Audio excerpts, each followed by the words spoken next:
The warning has been delivered, and if Jacob Fatu ignores it, he could be walking straight into the biggest mistake of his career. Rikishi is telling Jacob that he's fighting the wrong war.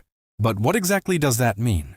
Is Jacob targeting the wrong people, trusting the wrong allies, or has he completely lost sight of the one battle that actually matters? Building his own legacy? Because when a respected elder from this legendary wrestling family starts questioning Jacob's direction, everybody should be paying attention. Welcome back to the Ringside Observer, where we break down the stories, rivalries, and hidden details shaping WWE. And today, we're looking at why Rikishi's warning could completely change Jacob Fatu's future. Jacob Fatu has become one of the most unpredictable and destructive forces connected to the Bloodline story. From the moment he entered the picture, it was obvious that Jacob wasn't interested in simply standing in somebody else's shadow. His intensity was different. His aggression was different. He didn't wrestle like someone trying to impress people. He wrestled like someone trying to destroy whatever stood in front of him.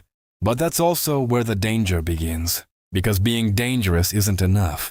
You have to know where to direct that danger. And that could be exactly what Rikishi is trying to tell him. What if Jacob's biggest problem isn't Roman Reigns? What if it isn't Solo Sikoa? What if it isn't the Bloodline at all?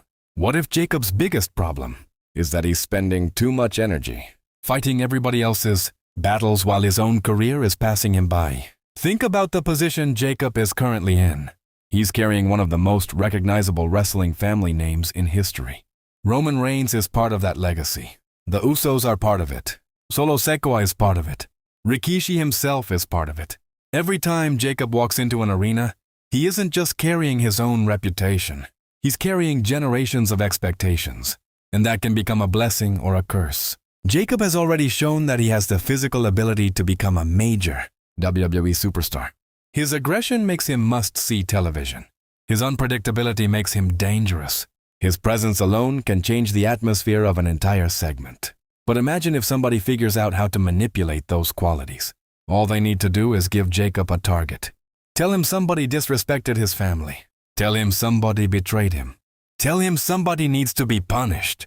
And Jacob goes to war. But what if the person giving him that target is actually benefiting from the fight? That's the question Rikishi's warning forces us to ask. Maybe Jacob isn't losing because he's weaker. Maybe he's losing because he's fighting according to somebody else's plan. And that distinction could completely change his future.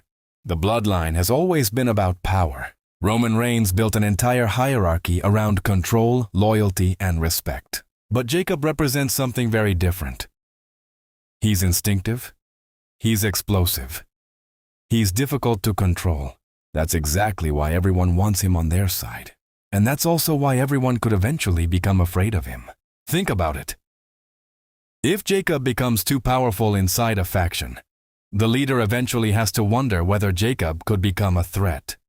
If Jacob becomes too loyal to one person, another member of the family could see him as an obstacle. And if Jacob finally decides to walk away and build his own path, suddenly everyone has to deal with an independent Jacob Fatu. That version of Jacob could be far more dangerous than the one we've already seen. And maybe that's the real meaning behind Rikishi's warning. He's not telling Jacob to stop fighting. He's telling him to start choosing his battles. Because there's a massive difference between fighting because somebody told you to, and fighting because something genuinely matters to you. Now imagine the long-term story WWE could build from this. Jacob slowly begins questioning the people around him. He starts realizing that certain alliances only exist because people need his strength. He notices that every time there's a problem, he's the one being sent into the fire. And eventually, Jacob reaches his breaking point. He walks into the ring alone. No bloodline, no Roman Reigns, no faction, no one giving him orders, just Jacob Fatu. And he tells the entire WWE universe that he's finished fighting other people's wars. That moment could completely redefine his character. Because instead of being Roman's weapon, Jacob becomes his own man. Instead of being another piece of the Bloodline puzzle, he becomes the puzzle nobody knows how to solve. And that's where things could get really interesting. What happens if Roman Reigns realizes that Jacob is no longer controllable?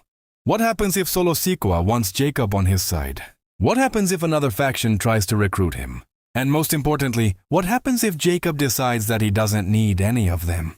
That could be the beginning of a completely different chapter. Rikishi understands what it means to carry a legendary wrestling name. He understands the pressure, the expectations, and the danger of allowing somebody else's agenda to define your career. That's why this warning matters. Jacob doesn't need to become the next Roman Reigns. He doesn't need to become another solo Sikoa. He doesn't need to become another version of anybody. He needs to become Jacob Fatu.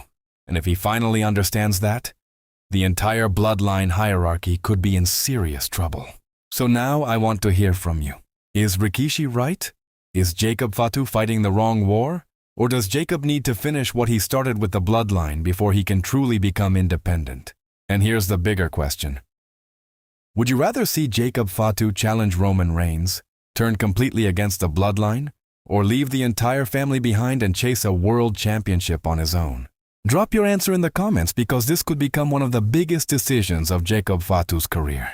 The bloodline may have created the Samoan Werewolf, but they don't necessarily get to decide what he becomes.